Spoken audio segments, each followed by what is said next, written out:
Good morning, students. Today I'll be taking the 13th and 14th question of exercise 6.3. 13th question आसान है, छोटा सा ही question है. You are given triangle ABC. Figure नहीं बनाई हुई है, आपको खुद बनानी है. आपको कहा गया है कि एक ट्राइंगल ABC है और D कोई पॉइंट है BC पे such that angle ADC is equal to angle BAC.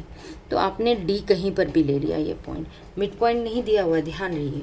D point is anywhere on BC such that angle ADC is equal to angle BAC. और आपको ये दोनों ट्राइंगल BAC और ADC को पहले सिमिलर प्रूव करना है ताकि आप प्रूव कर सकें CA² is equal to CBCD. देखिए ये जो टू प्रूफ है इसी से हमें पता चल जाएगा कि हमें कौन कौन से ट्राइंगल लेने हैं. CA 2 बार आ रहा है तो एक बार CB और CA मिलके बना ट्राइंगल ABC लेना है और दूसरा CA और CD मिलके बना ट्राइंगल ACD. तो यहीं से हमें पता चलेगा कि हमें कौन से दो ट्राइंगल लेने हैं, triangle ABC and triangle ACD. Now ये तो आपको दिया ही है इन दोनों ट्राइंगल्स में. Angle ADC is equal to angle BAC, तो ADC is equal to BAC, एक तो यही हो गया. और दूसरा C एंगल दोनों ट्राइंगल्स में कॉमन है. तो by AA similarity triangle ABC is similar to, अब देखिए ABC का जो A पार्ट है ये किसके बराबर था, D के बराबर. तो सबसे पहले D लिखा और C एंगल कॉमन है तो C लास्ट में है ABC में, तो यहाँ भी DAC में लास्ट में बच जाता है DAC का A. तो A फिर जो बचा हुआ पार्ट है वो यहाँ बीच में लिख देंगे. ये हो गया बाय AA सिमिलैरिटी. अब यहीं से आप देखिए CA upon CD is equal to CB upon CA, CA² is equal to CB into CD. Next is 14th question.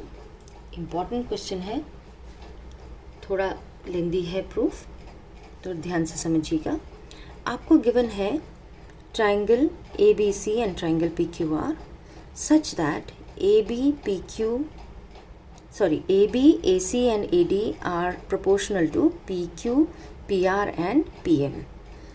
देखिए एक क्वेश्चन आपने 12th वाला किया था, कल हमने पढ़ाया था, उसमें और इसमें थोड़ा सा फ़र्क है. उसमें दिया हुआ था AB, AD और BC is proportional to PQ, PM and PR. यहाँ दिया है AB, AD और AC, PQ, PM and PR, ये है प्रोपोर्शनल. और फिर आपको triangle ABC is similar to triangle PQR prove करना है. तो ये डिफरेंस है बेसिक इसमें, वहाँ BC था और यहाँ AC है. तो अब इस क्वेश्चन में हम क्या करेंगे, जो ये मीडियन AD दी है ये आपको AD and PM are medians, ये भी क्वेश्चन में दिया हुआ है. सिर्फ फ़र्क AC और BC साइड्स का है और कोई फ़र्क नहीं है. Now what we do is इस मीडियंस को हम एक्सटेंड करते हैं to a point E such that AD and DE are equal. Similarly दूसरे ट्राइंगल में भी PM एंड MS को हमने इक्वल करा, इसको एक्सटेंड किया है बस. और जहाँ ये E पॉइंट आया, E से C को जोड़ दिया, S से R को जोड़ दिया. So the construction is extend AD and PM to points E and S respectively such that AD is equal to DE and PM is equal to MS.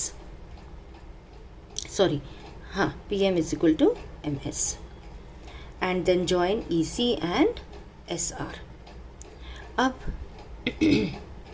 पहले तो हम लेते हैं ये वाला ट्राइंगल ABD और CDE. इन दोनों ट्राइंगल्स में देखिए AD और DE आपको इक्वल दिए ही हुए हैं, आपने बाय कंस्ट्रक्शन इक्वल करे हैं. और BD और CD ये इक्वल इसलिए है क्योंकि ये मिड पॉइंट है, D मीडियन है. और एंगल ADB, CDE ये वर्टिकली ऑपोजिट ट्राइंगल्स हैं. तो both of these triangles are congruent by SAS congruence theorem. जब ये दोनों ट्राइंगल्स कॉन्ग्रुएंट हो गए तो ये एंगल 1 एंगल 3 के बराबर हो गया और AB और CE ये भी इक्वल हो गए क्योंकि these are corresponding parts of congruent triangles. इन एंगल्स को हमने नाम दे दिया। बार बार हमें ए बी डी या D A B A D इस तरह लिखने के बजाय हमने 1 2 3 4 5 6 नाम दे दिया। इससे हमारा लिखने का काम थोड़ा आसान हो जाता है। Now what you get, 1 is equal to 3 and A B is equal to C E. अब सिमिलरली इस वाले पार्ट में भी पी क्यू आर ट्राइंगल में भी हम ये ट्राइंगल पी एम क्यू और एस एम आर को कॉन्ग्रुएंट प्रूव कर सकते हैं। तो यहाँ पे हम सिमिलरली करके लिख देंगे। Similarly angle 4 is equal to angle 6 and P Q is equal to S R. अब हमारे पास क्वेश्चन में गिवन था A B upon P Q is equal to A C upon P R is equal to A D upon P M. Next step में A D को भी 2 से multiply कर दीजिए और पी एम को भी 2 से मल्टीप्लाई कर दीजिए, तो आपको मिलेगा 2 times A D means A E, 2 times P M means P S. और इसी तरह ए बी ऑलरेडी आप सी ई के इक्वल प्रूव कर चुके हैं और पी क्यू एस आर के इक्वल प्रूव कर चुके हैं, तो इसे भी रिप्लेस कर देते हैं। तो what we have C E upon S R is equal to A E upon P S is equal to A C upon P R. तो ये तो ट्राइंगल ए ई सी और पी एस आर के corresponding parts हुए और ये proportional हो गए। तो that means A E C is similar to P S R. जब ये दोनों ट्राइंगल सिमिलर हो गए तो एंगल 2 एंगल 5 के इक्वल हो गया और एंगल 3 एंगल 6 के इक्वल हो गया। बट अभी हमने प्रूव किया था कि 1 एंगल 3 के बराबर है और 4 एंगल 6 के बराबर है। ना 1 एंगल 3 के बराबर है, 3 6 के बराबर है, 6 4 के बराबर है। तो इन 3 इक्वेशन से हमें क्या मिला कि angle 1 and 4 are also equal. और अभी हमने प्रूव किया था कि 2 एंड 5 आर ऑल्सो इक्वल, क्योंकि सिमिलर ट्राइंगल के कॉरस्पॉन्डिंग पार्ट्स थे। तो अब इन दोनों को ऐड कर दीजिए। That means angle 1 + 2 is equal to angle 4 + 5, but this is nothing but angle B A C is equal to angle Q P R. So now what we have in triangle A B C and P Q R, A B upon P Q is equal to A C upon P R, ये तो question में ही given है, and angle BAC is equal to QPR. Therefore, by SAS similarity, triangle ABC is similar to triangle PQR.